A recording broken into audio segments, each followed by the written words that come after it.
Hi, everybody. Thank you for joining us. So please feel free to keep your video on, or you can keep it off, whatever you prefer. This is going to be a pretty intimate discussion, and we're really grateful for everyone here that's sharing their story.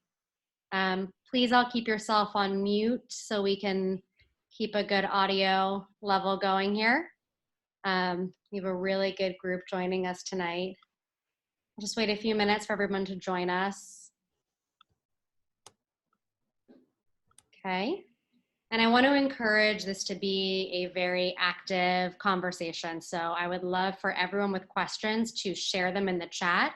You can either share them publicly or privately, and we're going to be asking the people sharing their stories as well as the doctors to be asking all of your questions. So I'm going to go around and introduce everyone speaking today. We have Marissa, who is one of our patients who's going to be sharing her journey. We have Ella, who will be sharing her journey as well. And we actually have their own doctors. So we have Dr. Meredith Brower, who's in Santa Monica. We have Dr. Amy Sangdamarag in New York. And they're going to be speaking to their patients and hearing about the journeys. And then we have two people from San Francisco as well. We have Erica and Emmy, who will be helping on the chat to answer everybody's questions. So I'm going to pass it over to Dr. Meredith Brower, who will introduce herself, tell us all about Kindbody, and hand it over to the patients then to share their journeys. Thank you, Rebecca. Thank you, everybody, again, just to reiterate, for joining us tonight. We have two of our wonderful patients here who are generous enough to share their journeys and their stories, and not only what has happened to them, but also how they've experienced it, which is a big part of what we're going to be talking about today. So we're so grateful for them to be sharing this personal journey. As Rebecca said, I'm Dr. Brower. I am the Kindbody physician here in Santa Monica, and Dr. Sundamarang's here too. She's one of our Kindbody physicians in New York, and we're just super excited to have you here. I think the basic idea, Kindbody, we're a fertility clinic that offers the whole spectrum of fertility care, but we just try to do it in a warm, friendly, economic way. So I won't bore you too much, but our goal is to be able to take care of people, the whole person. And so that's part of our mission and part of why we like to do things like this. So we can just support people not only in their medical journey, but their sort of emotional, personal journeys too. So I'm going to introduce Marissa, who has been a patient of mine for a long time, because I know her baby number one, who's the cutest thing in the whole entire world. And I want to say, so what, we're maybe 2017? Was that when I first started? Yeah, it's been like 3 years. Yeah, over 3 so years. I've known Marissa for a while, and I got to be part of her journey for baby number one, and then I recently got to be part of her journey for baby number two. And so she's going to tell us a little bit about herself and her journey from not being able to get pregnant to having two babies. So take it away, Marissa. Awesome, thanks. It's interesting.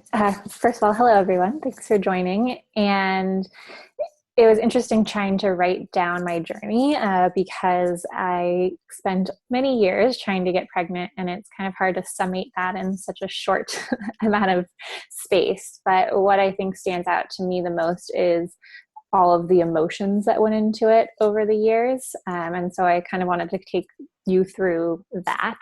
And so to start with, I would say, I always dreamed of being a mom. It was something that I drew pictures of as a young kid. I always said when I grew up, I want to be a mom. That was what I wanted to be. So when I found myself at 27 married, I was like, great, this is the next step. Convinced my husband he was also ready, and decided that we were going to start trying. And I remember looking at the calendar 9 months in advance, and I wrote in that month, this is the time the baby's going to come, because I was convinced, I spent my whole life trying not to get pregnant, that great, that means I can get pregnant now that like we're ready. And 9 months passed and there was no baby, and there was also no positive pregnancy test during that time. So at that point we decided we should probably go just talk to someone and figure out if we were doing something incorrectly.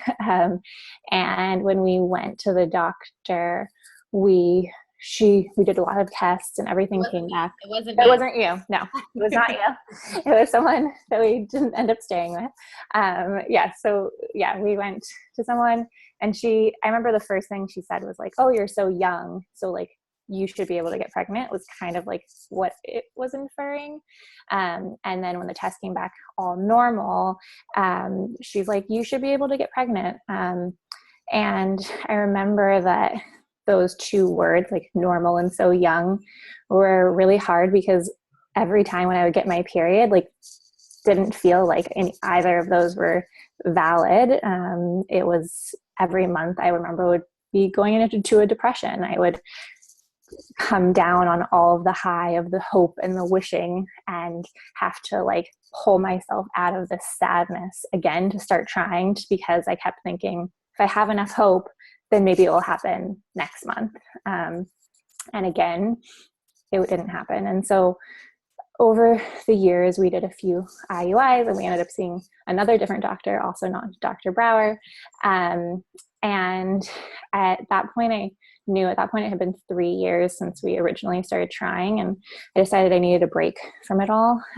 Just needed to like step back, kind of get in touch with myself again. And I did yoga teacher training during that time, and actually became a prenatal yoga instructor, which I have had many friends say like, "Oh, that's like an interesting thing. You'd want to be around pregnant people when it's the one thing that you can't have." But for me, it was cathartic in a way. It was nice to surround myself with like the thing that I really wanted. And it was the first time I felt comfortable sharing that I wanted that so badly. So I'd start off each class and say, "I want to be in your shoes. That's how I came here." And I had a lot of moms come up to me afterwards and tell me that their baby was really hard to conceive, or they struggled, or their friends did. And I started to not feel quite as alone. And during that time of the yoga teacher training and that break, we made a decision that by New Year's Eve when it would be exactly 4 years since we started trying, that we would do IVF. And I remember that New Year's Eve, instead of being excited to toast the new year, I just like started bawling, because what I didn't realize is that in that moment I was grieving the chance to become a mom in the way that I like assumed I should be able to, like that society told me like, "Oh, this is your womanly duty. Like this is how you become a mom." And I needed to like let that go. Which was harder than I expected it to be. And it took me a couple of weeks to be able to make the phone call, which is when I called Dr. Brower to make an appointment. I had been referred to her.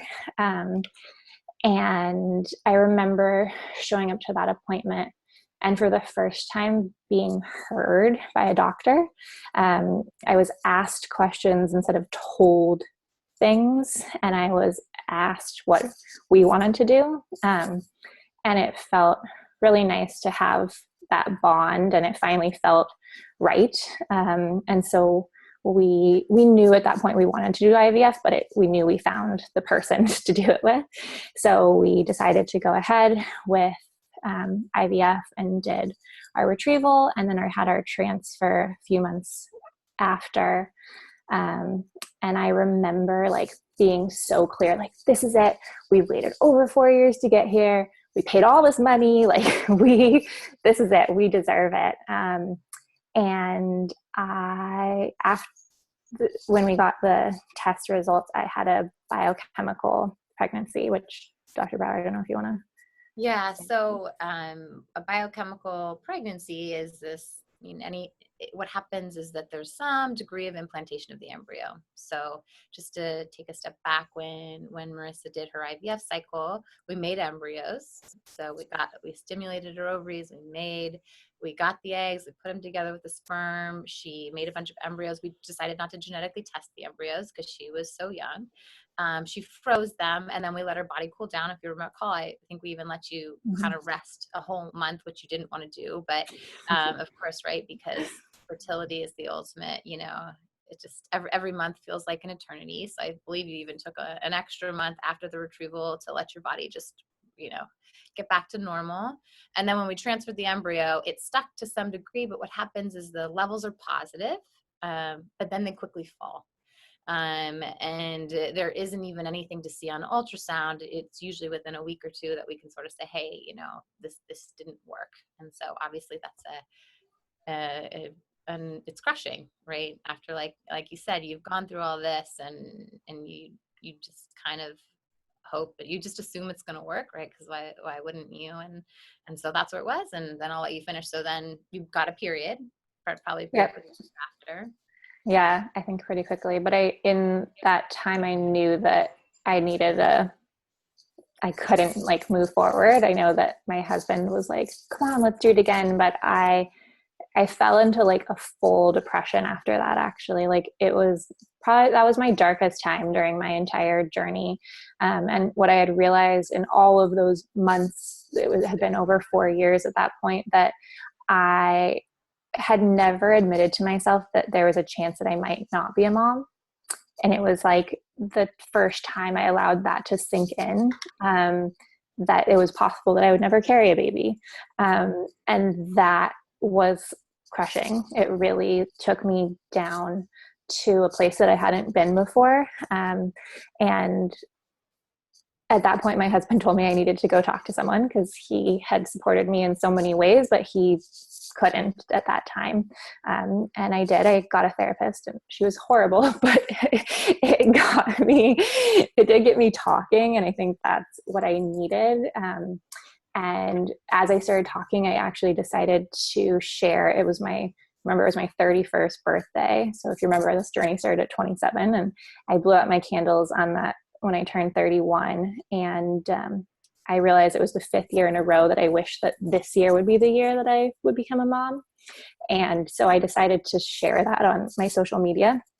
And my husband took a picture of me blowing out my candles.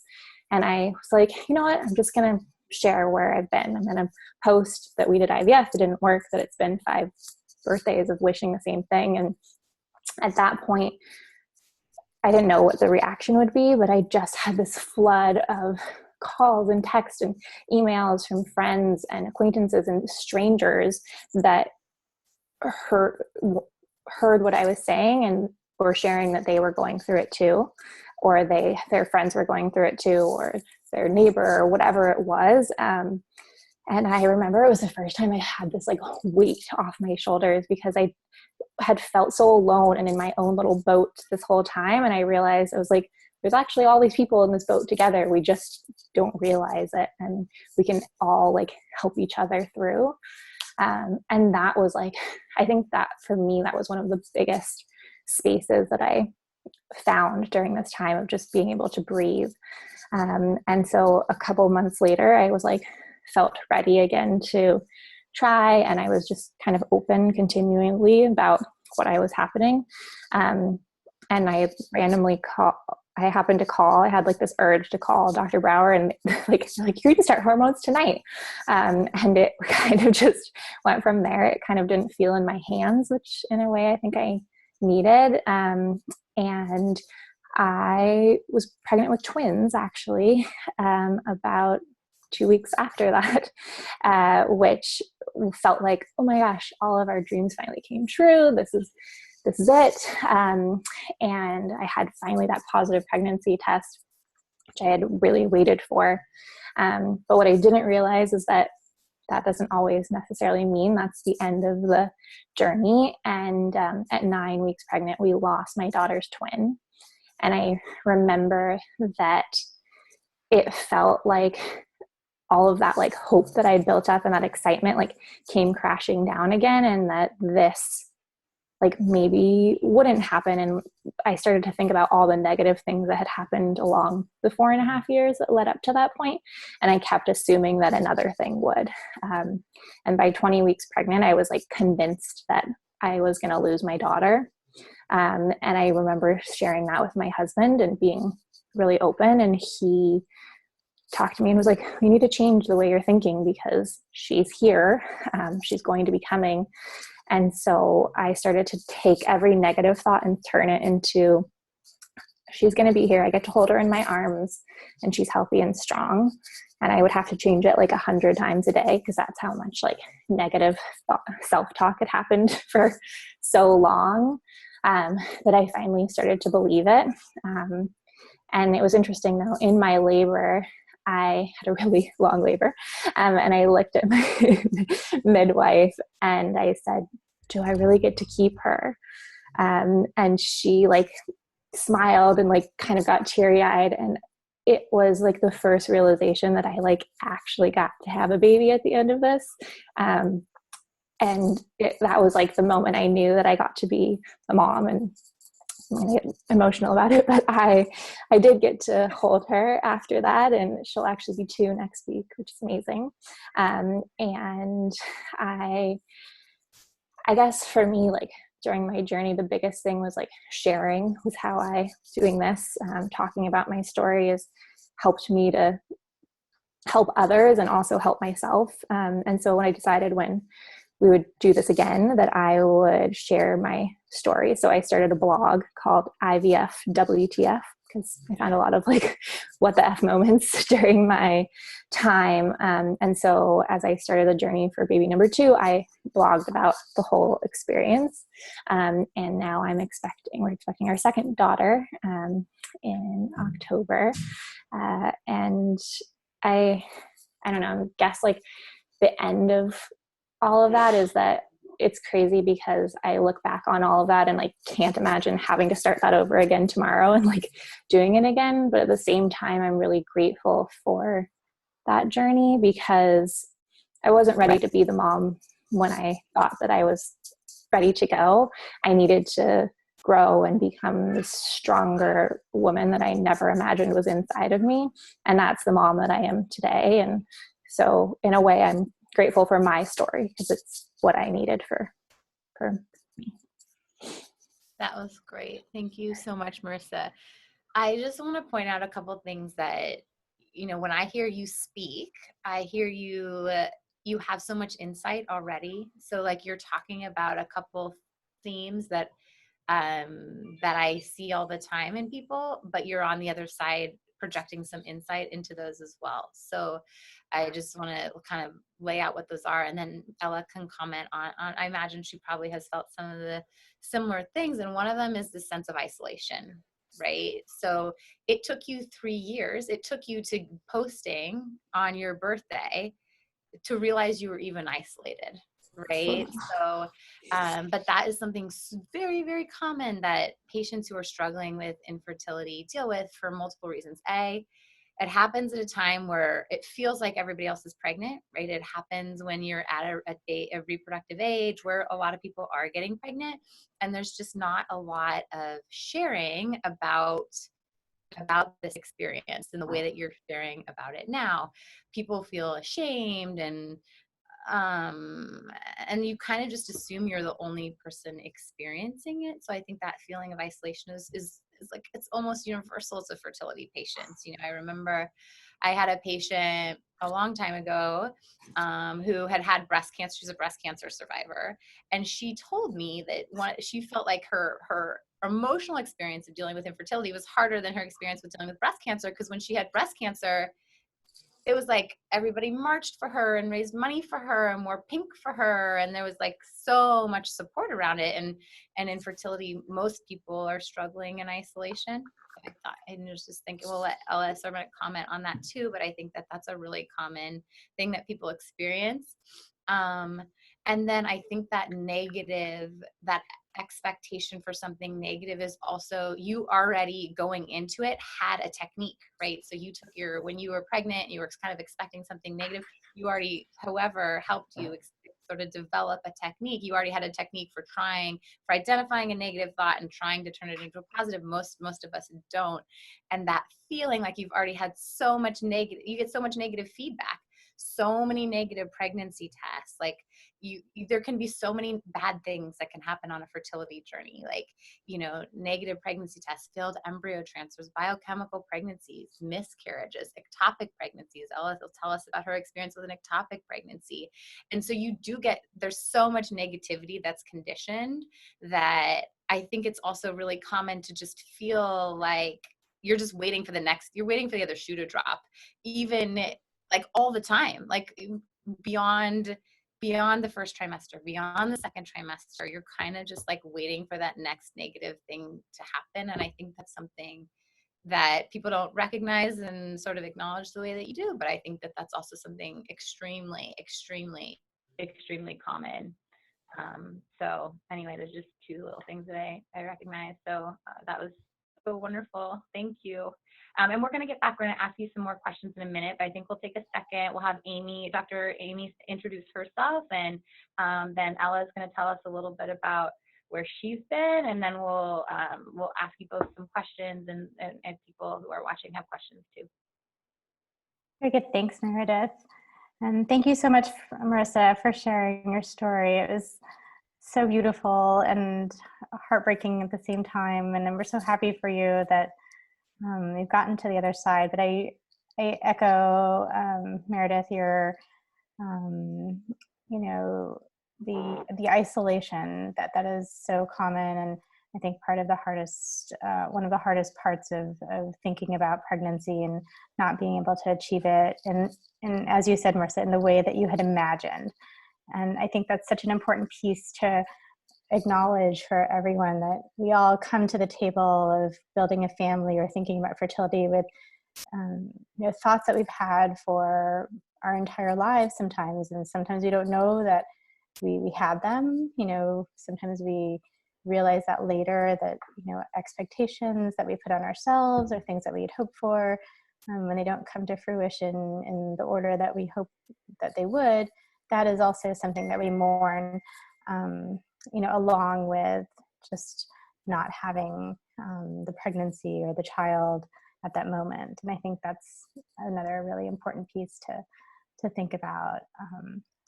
So Ella, tell us a little bit about your journey. So first of all, I'm a reproductive endocrinologist like Dr. Brower. I'm in New York, and Ella is my patient. And she is, Ella, you can tell us, Ella is now pregnant, and we worked together this year on that journey. So yeah, tell us where'd you start? Yeah, so hi everyone. Thank you guys for having me. I'm excited to share my story. So my journey kind of started four years ago. I was 25 and I was not looking to get pregnant. And I had this very unusual experience where I went on a 600-mile bike ride with my mom across the entire state of Iowa. And at the end, I was feeling really off. And I kind of attribute it to the fact that I just rode 600 miles. Like, this is kind of crazy. But I was really fit, and it wasn't really that intense during the day. Like, it sounds like a lot of mileage, but it wasn't, there was a lot of rest in between. But I felt like something was off. And I also had my period, which I thought was my period, during the trip. But I had also just had it 2 weeks prior to this bike ride. So I was like, okay, something's a little bit off. I wasn't really tracking my period. I wasn't really paying attention to it. But I had like this really bad feeling in like my lower abdominal area. And I had talked to my mom about it. And she's like, you were probably eating like terrible food during this ride. Like, let it all flush out. Because it kind of felt like indigestion a little bit. And a few days later, I flew back to New York, and I was living with my boyfriend, who's now my husband, and we had another roommate at the time, this like tiny New York City apartment. And I walked in the door and he was like, I think something's off. Like something's really wrong with you. I'm like, I know, I'm really not feeling well. Like my stomach, I'm in so much pain. I'm bleeding, but like, I didn't think I was supposed to get my period, but maybe it came early. And I was just like not feeling right. And so he was like, I think you should go to urgent care tomorrow morning. Just like walk in, on 14th Street. I lived in East Village at the time. Just walk in and like, just get something checked out. And I don't know what prompted this. I don't even know why I had a pregnancy test. There's probably a scare or something in the past that I just had one. And I took the test and it was positive. And so this was like the night before. And I was like, oh my gosh, like this is what's going on. I was completely caught off guard. But I started Googling everything I could because that's all I could really do at the time. And everything was kind of just pointing me towards, you're probably having a miscarriage. So it came as such a shock, but everything that I was reading was kind of like, your body is going to handle it. Like it's going to be painful. But like, this is probably what you're experiencing. So immediately I was in shock and I was just like, okay, I'm going to go to the doctor tomorrow morning and I'm going to figure out what's going on. So I go into urgent care and they said, you most likely are having a miscarriage, but it could be something else and we want to rule it out as soon as possible because we don't have an ultrasound here. So we're going to send you to the emergency room. So I walk into the emergency room still thinking, okay, like this is really unfortunate. This sucks. And this is so painful, but like, I'm going to be okay. And so they wheel me in there and then very quickly within like 10 or 15 minutes, I was in emergency surgery. And what they had realized was that it wasn't just a miscarriage. It was a ruptured fallopian tube. So I had a tubal pregnancy, an ectopic pregnancy, which at the time didn't even know what the word ectopic was, had no idea. I'm sure like many of you guys can relate that we don't really learn a lot about fertility growing up, and it's kind of put on us to figure it out for ourselves. And especially when you're not trying to get pregnant at the time, like you're not really aware of what's going on with your body, or at least I wasn't. So that was really, it all happened so quickly that I didn't really have time to process what was happening to me. And I go into surgery, I wake up and they're like, okay, we closed off the tube. Like now you have one tube. But pretty much what the doctor had said when I left the hospital was that you're really young, like very similar to probably what Marissa was hearing too. You're young, you're healthy, you're going to be fine. This happens all the time. And that's kind of like where it was left. And me being like a 25-year-old, not really wanting to be pregnant at the time, like not really thinking about my fertility yet, was like, okay, great. And I kind of left it at that. And I didn't really ask many questions. So I went to follow-up appointments, and after, speaking with my mom about it, she was just like, I think you should just ask more questions. Like, I know you're not ready to be a mom yet, but you are going to be soon. And you're going to probably want to have these questions answered. So I went in, I said, should I freeze my eggs? Like, I didn't know anything about fertility. That was just like all I could really think of. And they're like, no, you're going to be totally fine. Like, you're going to get pregnant easily, just as anyone else would. Even if you're only releasing an egg from the right side, it's still going to swim over to the left. This happens all the time. Like, you're good to go. Everything else is like fine with your body. So I just believed that, and I kind of went with it. So fast forward a few years later, like after I had gotten married and my husband and I decided, okay, let's have kids. I always had in the back of my mind, like I could have problems. I could have issues just because of this experience that I had. So I went into the journey a little apprehensive and a little like on the defense side, just thinking like, okay, I'm going to go into this thinking it's going to take a really long time, because it's all about perspective, I think, when it comes to your journey. And if I can kind of prep myself for what could be a very long journey, that might be able to help me. But also I was really hopeful and like really excited. And I still did believe what the doctors were saying. Oh, it's going to be easy. It's going to be fine. Like, you don't have to worry about it. So fast forward. So now I'm at the point where I like completely go off of birth control. And for the first couple of months of trying, I was just like, okay, I'm not going to track anything. We're just going to go for it and see what happens. So like a couple months go by, I have the same experience as Marissa, where, you know, every negative test, you get so down and you have to lift yourself back up. But I think like what really kept me going, even in the earlier months throughout the whole process, was that no matter what, I'm going to become a mom. Like, I don't know exactly how that's going to happen. And I set myself up for that because I had done a lot of research after I had the ectopic pregnancy, like before I wanted to get pregnant, you know, just watching a million YouTube videos, reading blogs, Instagram. Like, I didn't really connect with people verbally, but I just watched tons of videos. And so I could hear people sharing their stories. And I knew going into it, every person's fertility journey is different.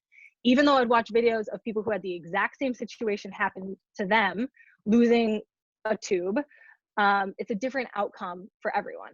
So I had that, you know, going into this. But, you know, a couple months go by, it's really sad, it's really hard.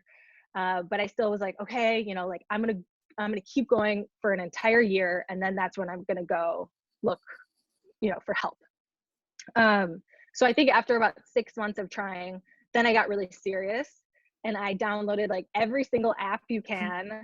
I tracked everything. I symptom spotted like crazy. And I psyched myself, you know, into these weird positions that I would believe certain things that might not be true, and then just to get let down.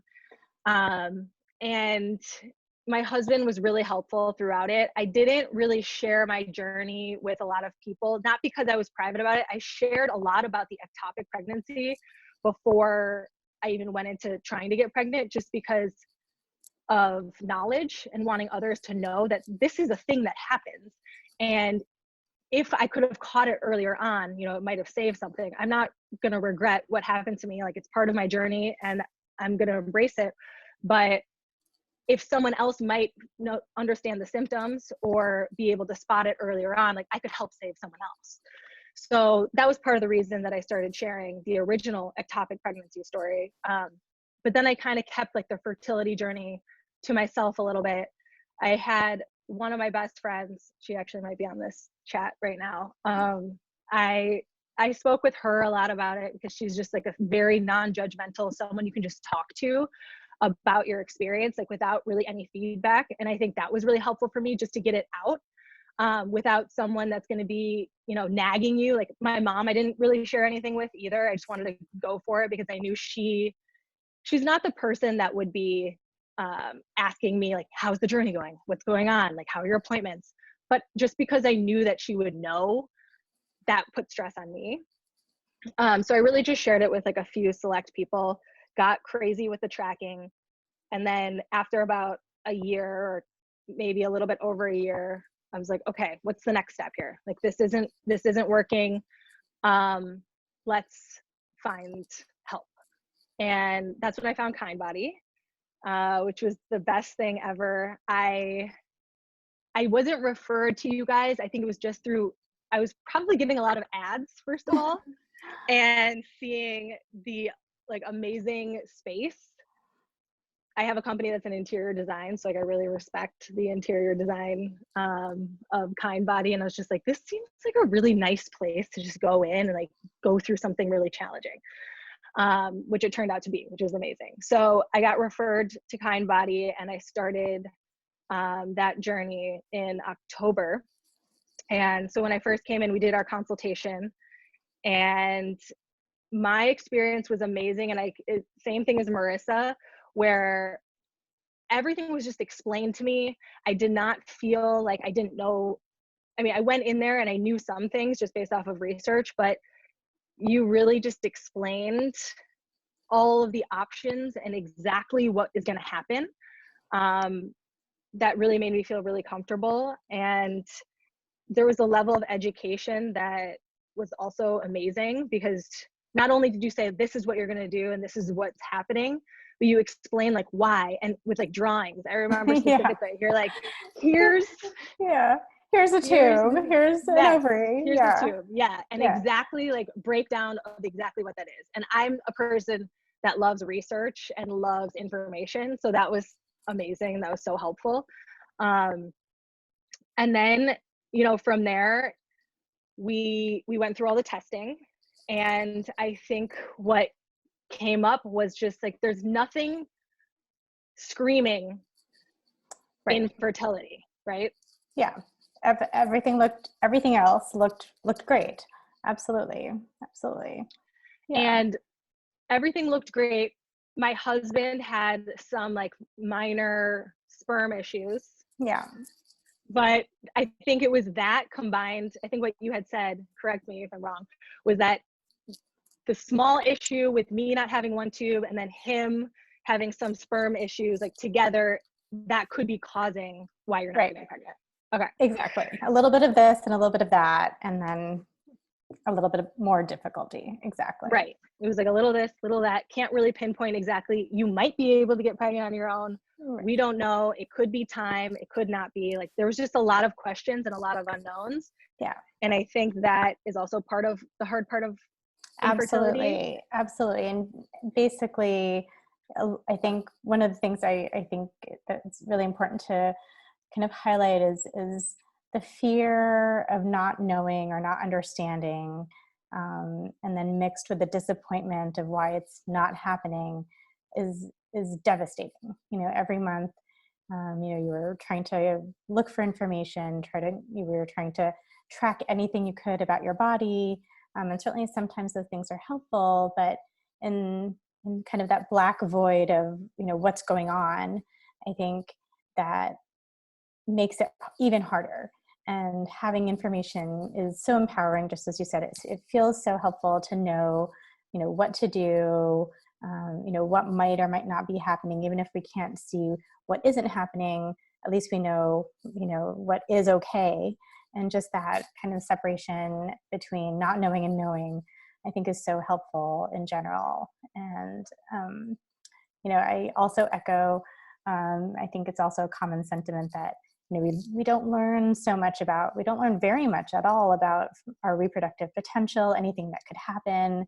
You know, in middle school, they put up some diagram and tell you in 5 minutes what that is and how not to get pregnant, maybe.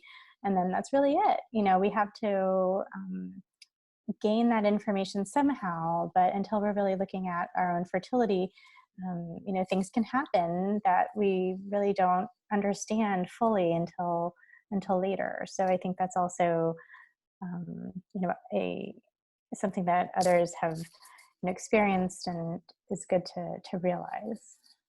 Yeah. And then tell us how things went after that. So we came to visit. Yeah. Yes. So then we decided to move forward with IUI. Yep. And I went through that, which is like, I didn't really know what to expect. And until you go through it, it's really hard to understand. Yeah. There's a lot of time involved, right? Like, you're going in, you're getting monitored. And I think that I didn't really understand like what that was going to be like. And then all of a sudden you're kind of like ready to go, and like your body's ready. Okay, let's like move forward with injecting. And so I showed up, and then we did the procedure, and it happened really fast. And then they're like, okay, you're good to go. We're going to call you in 2 weeks, and you're going to come in for a blood test. And then we're going to tell you if you're pregnant or not. And so like that 2 weeks was so long, which I'm sure like it's always long. Wait, yes. 2 week wait is so long. Again, like symptom spotting, but I also had hormones. So I was like, maybe I'm just feeling this way because I'm on hormones too, estrogen. And so I waited, and I really expected to not be pregnant, because just based off of statistics and numbers, there is just such a slim chance that even through this process, like it's still small that it's going to be a success the first time or the second time or the third time. So I was kind of prepared for it to go through at least like 3 rounds and then figure out what's going to happen next. And it was crazy because it was my 2-year wedding anniversary, and I was getting like kind of crampy. It's like, oh, I'm getting my period. Like, it's fine. You know, this was really hard to go through, but I can do it again. Like I can do it. Yeah. I just got to stay positive, and I'm going to go through it again, and I'm going to continue to do this, and I'm going to be on this journey, and I'm going to make it. So like, that's the mentality that I tried to focus on the entire time. I was like, this is a marathon. I'm only a couple miles in. I got to like pace myself. I got to be consistent. And that is what's going to like win the race. So then I got the call and they were like, you're pregnant. And I was like, what? And it was great. And it was amazing. And it was, again, not the way that I planned, or how I thought it was going to happen. Yeah. But I think as soon as you kind of let go of like how you think it's going to happen, how you want it to happen, with just focusing on the things that you can control, which is like your attitude and the effort that you're putting towards it. Absolutely. Then those are the only things you can focus on. And I think if I have to give advice to anyone, it's focus on the things that you can control. Let everything else go. It's very hard to say. It's very easy for me to say that, and it's so hard to do. So hard to do. Because again, I'm teetering back and forth every day throughout this process too, and I have to really talk myself up and really convince myself or distract myself. But eventually, you get the hang of it. And you're like, this is what I'm doing. Yeah. Here's how we're gonna do it. And focusing on just like the positives and the attitude is all you can really do, and that's it. Absolutely. We're so excited for you. And it is, just as you said, it is a marathon. It is a marathon of mental convincing, trying to find the silver lining. And I think having, just as you said, someone to talk to, even if it's a small circle of, close friends or one specific family member, that's so helpful to have just, a rock to bounce things off of. And it doesn't have, I think a lot of families also really feel a little guilty about not telling their parents or, their siblings, but just as you said, it's sometimes more pressure that way. And the other thing is, it's okay to keep that private, it's great to hear other stories and to share with someone. And I think it's so nice of you guys to share your stories with everybody else, but every journey is different, just as you said, when you looked on YouTube or blogs that, even if you have, and I think I might say this every single day, multiple times a day, even if you have all the same things on paper, every person's journey is different, and it's very hard to compare. And sometimes it's not super helpful to kind of put the pressures of somebody else's journey on yourself because, life is so often not a straight line. And I think, we all work really hard to, reach our goals and, you have ideas of how that's supposed to go. And I think that, it is helpful to know that it can still work out, even if it is not the journey that you had thought of to begin with. So totally. Yeah. So we're going to, we've been getting a lot of really great story sharing and questions from everybody. So we're just going to have one more person quickly talk about her own journey. And it's actually somebody who works at Kind Body and who just let me know before this event that she had her own infertility journey, and she is brave enough to share. So I'm just going to hand it over to Emmy, who's in our San Francisco office, to talk about her experience. And then we're going to open it up and ask the doctors some of these questions that you've been sending in. And please keep sharing your stories as well in the chat. Thanks, Rebecca. So my journey started 5 years ago. I had just turned 40 years old. I moved back from San Francisco to Hawaii, and I was thinking about freezing my eggs at the time because I was like, okay, I'm getting to that age. I'm single. I want to have a baby. I wanted to be a mom of my life. Fast forward, maybe I turned 40 in July. Fast forward 2 months, my current husband and I got together, and I was like, great. So we started, trying kind of right away. We were doing a long distance. So he was in San Francisco, I was in Hawaii. And the following year in June, we found out that we were pregnant. 3 months later, I miscarried.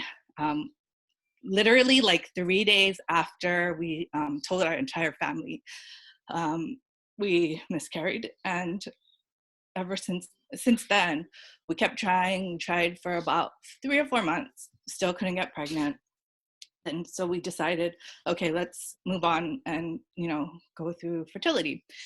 Went to a doctor in Hawaii, did 3 rounds of IUI, didn't work. So then we said, okay, let's make the decision. Let's move on to IVF. did IVF once, didn't work. I wasn't in love with the doctor, so I switched doctors in Hawaii to a really reputable one whom I loved, and we tried again. It didn't work. So devastating. And at that point, I was like, you know what? I think we need to be in the same city. We were married at the time, but we were still doing a long distance. So then I made the decision to move back to San Francisco. That was in 2018. And then I got a job that covered fertility. It wasn't at Kindbody, it was my previous job. And so we said, okay, great. We have, this amazing fertility coverage. Let's start trying again.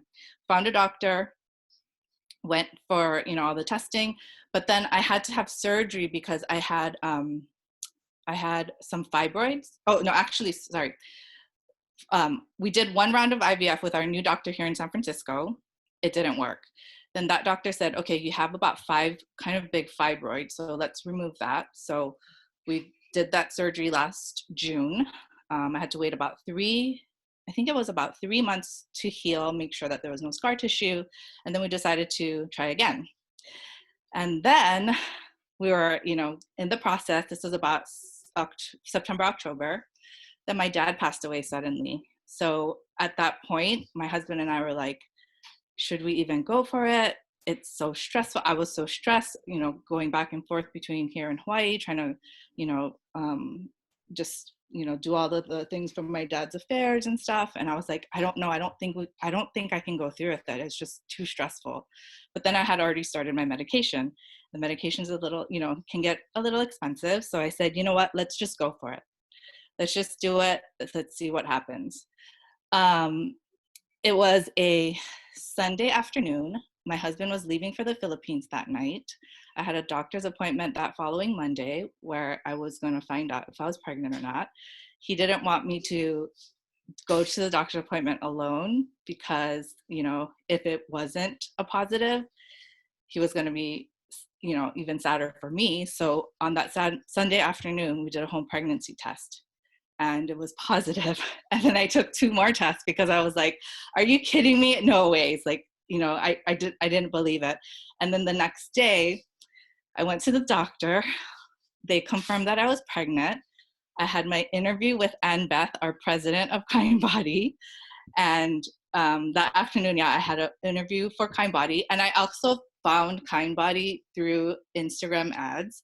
I was looking for a place to work in fertility because I felt like I had a lot that I could share and help people kind of going through the same process or same, journey as I was. And, so I applied for the Kindbody position, and a few weeks later I got the job, and it's just been an amazing place to work. It's just been wonderful. And right now I'm 29 weeks pregnant with a baby girl, and we're due in July, and I think I'll be 45 when I have my baby. So that's my journey. Thanks. Oh, thank you so Okay, much. I'm gonna cry. Thank you, Emmy. We're so excited for you. Thank you. Congratulations. I'm gonna try not to cry while I talk. There's been so many wonderful stories being shared in the chat too, which is so nice. And just we're gonna share the video, but the chat will be completely private, so you just put whatever you want in there. And there's a lot of other people here who I think would be grateful to hear any and all stories. Just some questions. We got a question about how you've handled the effect on your relationship and if this strained your relationship with your partner. And Marissa or Emmy or Ella, anyone who wants to chime in on how you manage that dynamic? Yes, it definitely, I think, any hardship that you go through, I think can cause stress on your relationship. But I think this was the first time that we were facing something together that was so hard. I think a lot of times it was his issue with work or my issue with work or something that was separated, but this was something that we had to kind of move through together. And I think the hardest part is that no matter how amazing your spouse or partner can be, I think it's when it's your body and your emotional toll that happens every month or whenever something doesn't go right, it's hard for them to actually be able to truly understand the depth of that. And so as much as he tried to be understanding and help, there was always comments of like, well, now we can go drink tonight, or we can go on that trip, or like, let's do that. And he was always trying to cheer me up, when sometimes I wasn't in that space. I needed to to grieve and to be sad. And I think that it's helped us over the years for him to understand that side of me. And now he knows when I cry that he's like, let it out, like keep crying, because that's where what we need. But what I will say is I think that our fertility journey being so hard made us realize that we could get through anything. And when it came to having a newborn, I had postpartum, and I really struggled for almost a year after she was born. And what we realized, because we had gone through all of that, is that like, okay, we've been through shit before, like we can move through this too. And I think that made us so much stronger in being able to like know that we can work together and finally like manage and figure things out. And as we approach having a second child, we know it's going to be a whole new whirlwind of learning and figuring things out, and knowing like, okay, this is our new setup to figure out and fail and learn and grow. And yet we know we can figure it out together because we went through all of that. Thank you. I just want to make some comment there. I think that almost all couples who are struggling with fertility will experience some stress or strain on the relationship. Marissa's just described a very functional way to deal with that. It's not always the case. I mean, because in addition to all those things that you just mentioned, there often will be this sense of almost like not outright blame, but is it your fault? Is it your fault? You know, whose fault is this? There's some, whether you say it out loud or not, people experience some sense of that. And then before you go to treatment, you're supposed to have sex together, right? So that's the other thing too, that you, in this moment where you're maybe not feeling very romantic and having such a huge, I mean, that's not usually where your reaction, right? If you're having a lot of strain in your relation to be intimate with each other, you're being forced to do it. You're being forced to do it at a very specific time. There can be performance issues. Then that turns into more blame. And so it's very complicated. It's very common. And, I mean, I really feel like anyone who's been trying to get pregnant should be in some therapy and couples therapy too. And again, I think that it's almost universal. It's really, it's a very stressful thing for a relation to experience. And Marissa and Michael have done such a great job of taking that, building constructive ways to deal with it, and then taking it moving forward to deal with the other hard things in their lives. But what she's describing is a very hard thing to do. It takes a lot of effort. Dr. Brower, just to change gears a little bit, we're getting a lot of questions from older single women. Can you speak to some of the options available, including donor egg and anything else that might be an option for that group? Yeah. If for any single woman trying to conceive, young or old, the first thing she'll need to be considering is her sperm source. So when she comes in for a consultation, we would talk to her about what the options are. And there's, really categorically two main options. There's anonymous donated sperm that's already been screened is in a sperm bank, or using somebody who's known to them, whether it's somebody they're sexually intimate with or not. And there's different rules and sort of regulations about that, but that would be like using a known or directed sperm donor. So kind of sorting that out and then figuring out how to use that to get pregnant. And as Amy mentioned, everybody's going to be a little bit different. They're going to be different in their evaluation. They're going to be different in their journey, and sort of deserve to be counseled on all the different ways to get pregnant. And it is true that as we get older, Emmy shared her journey. It was long, and and it can be long no matter what. But as we get older, it can get harder. The rates of infertility go up. The rates of miscarriage go up. And so, donated sperm can be used via inseminations. It can be used via IVF. And then there are other things too. When people have been tried and are unsuccessful with their own eggs, there's donated eggs. There's donated embryos. So a lot of times in single women who are using a donated egg and a donated sperm, they can get a donated embryo. And those can be through clinics. So sometimes clinics will have their own sort of set of a couple of families that have already donated back to the clinic to then sort of share with other families, or they can be families or couples or individuals throughout the entire country who have made embryos and feel as though they're family complete, and now are donating, sort of giving that gift to somebody else and donating the embryos to other individuals or couples or families who are trying to get pregnant and having a hard time with their own eggs or sperm. So a lot of options and a lot of different journeys. Yeah, and donor sperm is widely available through multiple cryobanks. There's a bit of testing that we do before you pick a donor, infectious disease testing, genetic testing, but the donors are actually in FDA certified banks. They have been tested for infectious diseases, genetic carrier states, and they come with a lot of descriptions. Even if you don't get to meet them, you do really have a lot of information, often pictures, and then the choice is yours. So that is, I think, helpful to know that that it is available and very safe.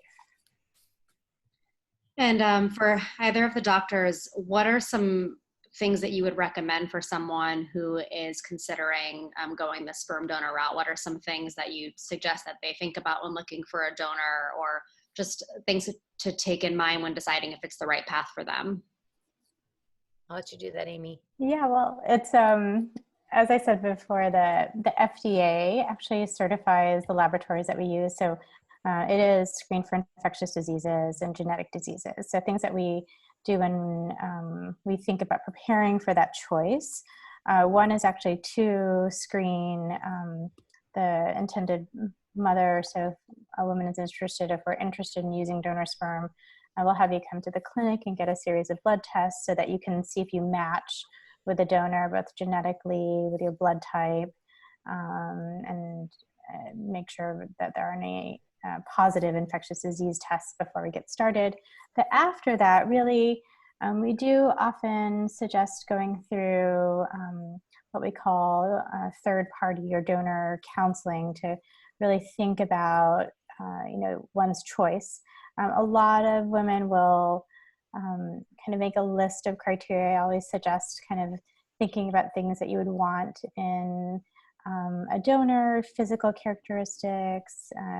Many of the donors have a description of their interests, and there's a lot of nature versus nurture in how children acquire their interests and characteristics. But in the end, choosing a few criteria that are most important to you, and that can be any 3 or 4 criteria, that is really the most important thing to do. There's no perfect set of criteria.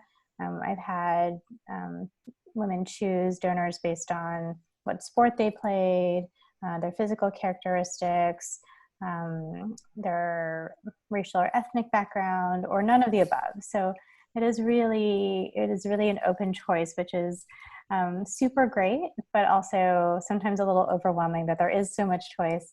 I always tell people that it is sometimes a much longer process to choose the sperm than it is for us to help you get ready for it. Got it. Thank you. And going back to IVF, we have some questions about kind of the effectiveness of IVF. Maybe Dr. Brower, you can take this one. If someone comes in with low ovarian reserve, low AMH levels, what would you tell them in terms of how likely it is that IVF will end up working for them? Success, the sort of the two most important prognostic factors for an IVF cycle are the female's age, and then the ovarian reserve, the follicle counts, and the AMH. So age probably is the most important prognostic factor, but statistically speaking, the more eggs you can obtain in an IVF cycle, the higher the odds are that a normal egg will be retrieved that ultimately results in a pregnancy. So usually when people ask me that question, and of course we can't forget about the sperm, that's not totally fair. Sperm is also important. IVF allows for you to directly inject a sperm into each of the eggs that's retrieved, which can overcome a lot of the issues that come with a male factor infertility, although certainly the quality of the sperm, which is hard to get a sense of ahead of time, can impact the prognosis as well. So, but when we're trying to, make these predictions or set these expectations ahead of doing a cycle, I think it's helpful to look at just sort of, okay, what's the national data in your age group, right? And then within that age group, where do you think we might land? Do you have low ovarian reserve? Do you have high ovarian reserve?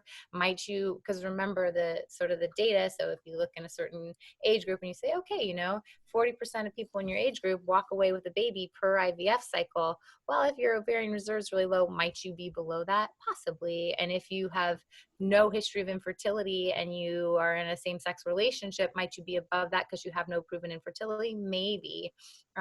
But again, those are all just numbers. And at the end of the day, it's 100 or a 0 for anybody who does the cycle. But I think, people do like, it's important to have that information to make an informed choice about how you move forward and what kind of treatment you want to do. And I think, so that's kind of to answer that question, how we sort of look at those numbers and how we would counsel people. But just sort of to the emotional aspect of that, I think that Ella, you mentioned like how expectations are so important, and I think that it is. But I always say to everybody, like some people, as they're getting ready for an IVF cycle or an embryo transfer, there's this like some people say, well, I'm not gonna get my hopes up. I'm not gonna get my hopes up, and I won't be sad if I'm not excited. Or people are like, I'm gonna be super optimistic. If I'm super optimistic, it's gonna increase my odds. But in my experiences taking care of people, at the end of the day, if you don't end up with a pregnancy, everyone is crushed at the end. So, whether you are optimistic or pessimistic, don't beat yourself up about whichever route you choose to take to get to the end, because, it's hard no matter which, because people, I think, then place this judgment on themselves. Oh, if I had just been more optimistic, or I shouldn't have got my hopes up. I should have just been more pessimistic. You're going to judge whatever you did if you're not pregnant at the end of the day. And so I think that, that's kind of the sort of the emotional add-on to the answer to that question, is that it's disappointing if you don't get pregnant at the end of any kind of cycle, no matter how you've approached it, whether it be optimistic or pessimistic going in. And I think that's super important to think about, because numbers are so so helpful if they were really, really predictive, and I think they do help to set expectations. But sometimes patients will ask me, well, is this worth it to try? And that is such an individual answer. 40% for one person could be worth it. And for another person, 5% is enough to make it worth your efforts. And when we talk about donor eggs versus IVF, I think that's really a big discussion, especially among older women. How much of a chance can we expect, and when does it mean that you must think about a donor egg? And that's such a big fork in the road. And for some women, resources, time, maybe they're not super attached to their family genetics, then donor eggs sometimes are a great way to start out, because if we have diminished ovarian reserve, then donor eggs are always going to be better than those chances. Many women, though, really would like to have a try. Sometimes it takes several chances, opportunities to go forward, but then sometimes we do get lucky. And I think, that's, even if it doesn't work out, trying, once or twice, it goes a long way to really being comfortable with any thought of donor eggs if they're needed. And I think that is, also a super individual journey. And we can give you what we know, and we can tell you what our national statistics are and where we think things may fall, but how you incorporate that into your decision-making process is again, a really personal choice. Cool. Thank you. We're going to do like a round of questions, and the chat of this event is my favorite thing I've ever seen. There's like WhatsApp groups being shared and everything, which is so amazing. So everyone should feel free to like answer the questions for yourself in the chat.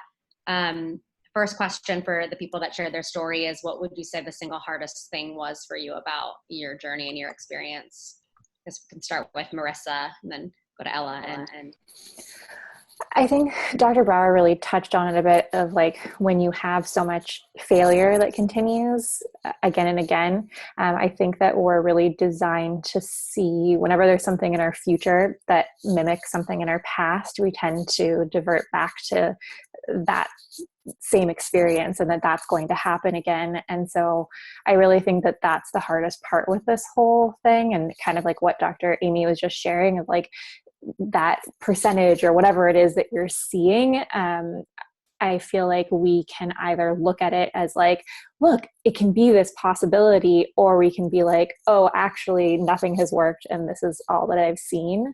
And so for me, that was the hardest part. I kept going back to like, it's been by the time I held my daughter, it had been 5.5 years since we started trying. And so I could only see the negativity, and it wasn't until after that I could like see it differently.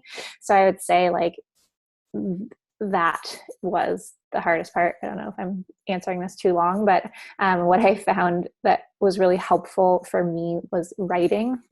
So writing to your future child or to a child that you've lost. No one has to read it. You can write with your opposite hand. Sometimes that gets the thoughts flowing. And that way it was just a way that I could connect with something bigger than what I could see as only negativity. Yeah, I feel like I share a lot of the same as you, but I think the hardest part is just the waiting and the anticipation of like, if this is going to happen or when, or the questions around that. And I think that was the hardest part. Even before going to treatment, just trying to get pregnant in general. Like, is it this month? Is it next month? Is it going to happen? When is it going to happen? And the hard part is that you're so focused on like when it's going to happen. Sometimes you can kind of lose sight of what beautiful things are happening in your everyday life. So I think what helped me was to take a little bit of time to completely let go, forget about fertility, forget about getting pregnant, and just focus on one small thing that was present in the moment. Whether it was just like focusing on what I was eating for lunch or like when I was cooking. And I think it's similar to journaling, where you have to be present in that moment. And so it's something that grounds you a little bit. And it was just, eventually getting to the point where I had to shut off all the blogs, turn off the computer, turn off my phone, and just be like, there has to be at least one other positive thing that's going on in my life that has nothing to do with trying to get pregnant or fertility or research. So like, let me just focus on that, even if it's for 5 minutes, like even if it's just for a very short time, just taking a second and thinking about like, what is one positive thing that I have going for me? I have a roof over my head. Okay, let's just focus on that for 5 minutes, and that's it. And it kind of takes it down. Like, yeah, the waiting is so hard, and that's a big question mark. No one can tell you what that is, or if or when. So you kind of just have to do what you can to focus on the small, little, everyday things that you can. I think for me, the hardest part was not giving up. I think because I had gone through IVF so many times, and each time it failed, I was like, I'm done. Like, I can't do it anymore. And I just was thinking back to each time it failed. I took a trip after my IVF failed with my family, just so that I could have some time with the people that care and love me, and just escape from, the trying to get pregnant, and just having that whole aspect of my life just consume me, and just escape. I think it's a little different times now because we can't really travel, but I think it's just finding that passion that you have outside of, you know, trying to get pregnant, and just, you know, if it's reading a book, if it's gardening, if it's journaling, whatever it is, I think finding that passion that you know, maybe had forgotten about, and just kind of moving forward, it really helped me.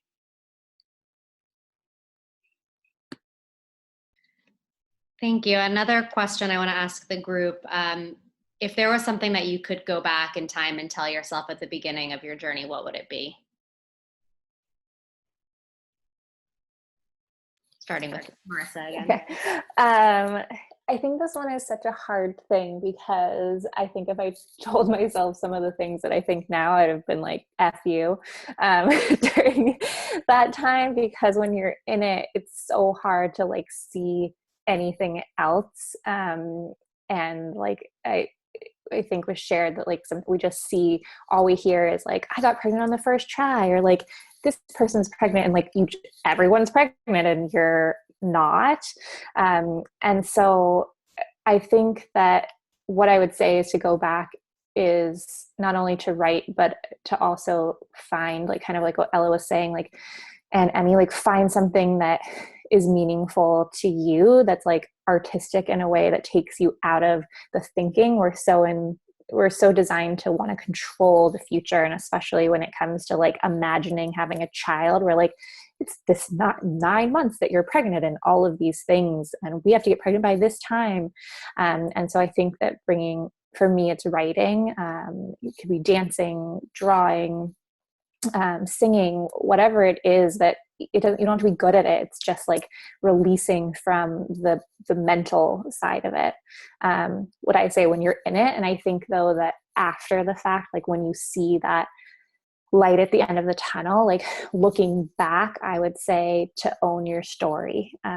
This is your journey. You were, no matter what it is or how hard it is, you survived. Like, you're going through this, you survived wherever you've been so far. And like to take that as a badge of honor, because I think so often we tend to be like, okay, moving on to the next thing, instead of being like, hell yeah, like I did this, like I made that appointment with that fertility doctor, I joined this chat tonight, I said whatever it is that is on your mind. Like, those are the things to like mark off as like the successes so far. Yeah, I think I'm going to piggyback off of that a little bit, but I think it's really like the self-talk aspect of things, and just making sure that like it's okay if I want to talk negative to myself for a little bit, you know, like, and I don't have to get on myself again about, okay, well, I had a bad day and I wasn't like feeling good today. Like, that's okay. Like, it's okay to sit in those moments and it's okay to not be okay. And it's taking every day as it comes. And like, I know that sounds so cliche, but I think if I could go back, I would just try to find the little lights of hope every single day, instead of worrying so much about the future. Like, the future part is the hardest. And it's kind of similar to the other question, but just, you're going to be okay no matter what happens at the end of this, no matter what path you have to take, no matter what route, no matter what journey, you're going to be okay. And just try to be okay with that aspect of it. Yeah, I'm gonna piggyback on both of you guys as well. Is that for me, I think it's, don't be too hard on yourself, and you know, it's not your fault. So like, even when I had my miscarriage, I kind of like blamed myself and blamed my body, like what's wrong with me, and even after my, you know, 3 failed IVFs, I'm like, what is the matter with me? I'm like, I get it, I'm a little older, you know, I'm a little older, so my eggs are older, but it's not, you know, my fault. And I think that that's really important to remember. And like, you know, it's hard when a lot of other people are announcing their pregnancy, or you get invited to a baby shower. It's okay to say no. It's okay to not go to the baby shower. It's okay to just send them a gift and, you know, wish them well. But if it's not going to make you feel better, it's okay to say no, and just don't be so hard on yourself. I think that's the number one thing that I learned from my experience.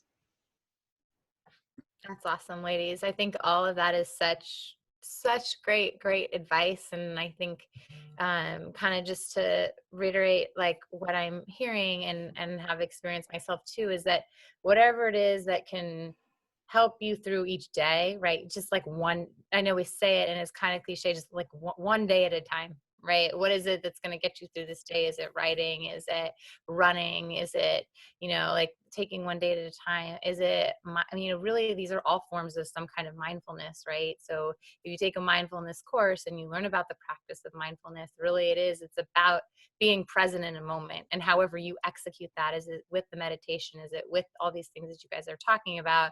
It's really just about like for whatever moments of the day. So there's two huge premises of mindfulness, both of which everybody's touched on, is like kind of being present for a moment. And if that's only, like you said, for 5 minutes and you're staring at your ceiling and being grateful for that, that's a form of mindfulness. And then like not being so hard on yourself. Like I think that just we're conditioned to be so hard on ourselves, and that it's really exacerbated through this process and through this journey, is that you inevitably feel like inadequate, or like it's somehow your fault, and you're placing judgment on whatever you're feeling. So you're feeling bad, and then you're like judging yourself, placing even more negativity on that feeling that you're having. And I think you said, Emmy, like it is okay to say, I am too sad to go to a baby shower. That is okay. Instead of judging yourself for being like, oh, if I was really a good friend, I would just go to the baby shower. But it's like just knowing it's okay. Like at this moment where I am today, that will make me too sad, and I'm not going to do that. And that giving yourself that permission to be kind to yourself. And anyway, I think that's all really such wonderful advice from all of you. I absolutely agree. And I just love the suggestion of, taking each day one at a time, and, being grateful for something, and also giving yourself a pat on the back for getting up, going to your appointment, taking your medication, marking down your period, as terrible as it is. You're making an effort. And if that effort is small that day, or if that effort is big that day, it is an effort that you are putting towards yourself, for your family, for your goal. And I think, every one of those moments is important, and, should be, can be used, really, not should, but can be used, and, is helpful. So, no matter what it is, having some ways to acknowledge that, both the positive and also taking space for the negative is I think a way to get through the journey. Thank you. I'm going to just ask Dr. Brower. I know she's had her own experience too. If you could just share briefly your own experience, and any insight you have from both being on the patient side as well as being on the doctor side. Yeah, I'm not going to share my whole experience today. I'm not, but I someday will.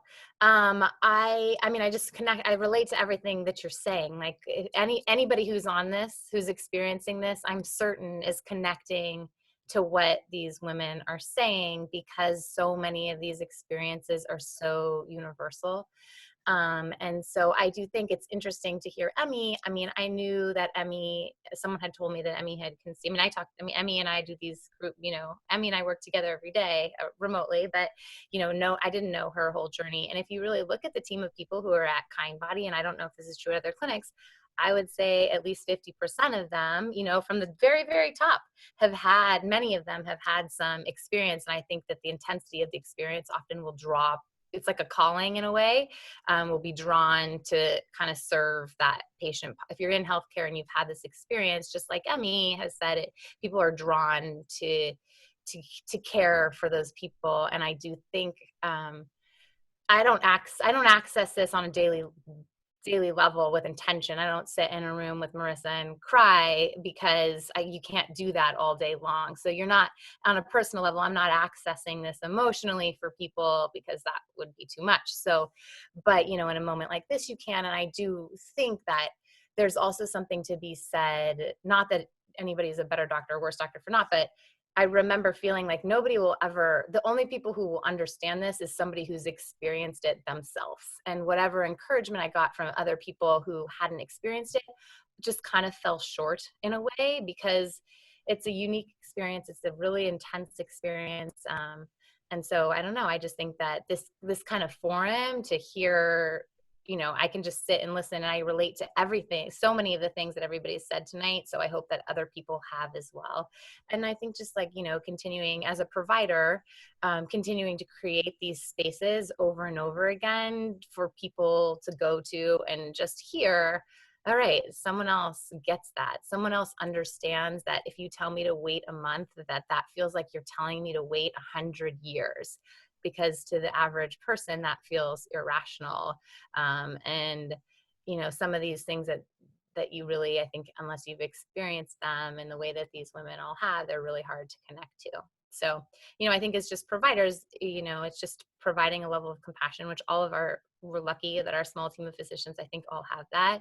I don't know if Amy's experienced it, but she certainly sounds like she has. So, but yeah, I mean, just approaching it with some sort of level of compassion as a provider, and listening as a patient, and certainly connecting to everything. I have to say, my coping mechanisms weren't as refined as you women, but certainly, yeah, I think everything you've said tonight is so insightful, and we appreciate you sharing. Absolutely. Cool. I'm just going to end with just a couple final questions before we wrap. We have a question that I hear all the time. Someone's been trying for a few months to get pregnant. Their primary doctor said to try for a year, and if they don't have luck, come to a fertility doctor. They're 34. Would you recommend waiting for a year and seeing what happens, or taking more proactive steps? I'll ask Dr. Amy that one. Yeah, so we and I actually do recommend taking proactive steps, even just to come in and learn about how the reproductive system works and what it is to try. You know, just as Ella said earlier, it's so helpful to just understand, you know, where things go when an egg comes out. You know, look over the diagram of our reproductive system, and I do think that is one of the things that I do love about you know, Kindbody, in that one of our main focuses is actually education.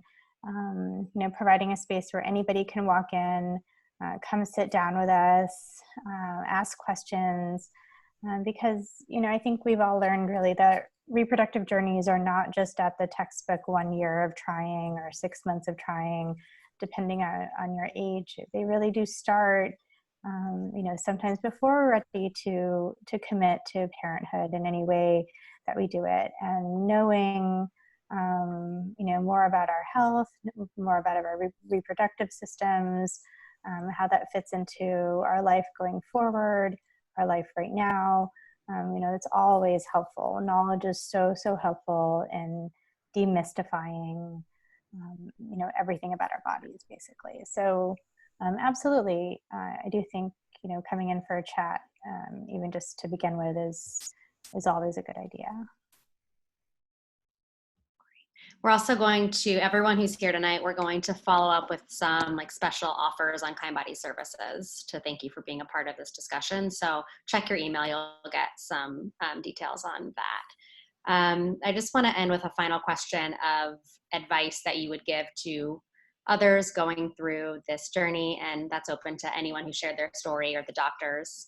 And please keep in the chat, like share your emails or numbers. It seems like people are connecting there. So I'm going to leave that on for a few minutes after too, so you can all connect with each other.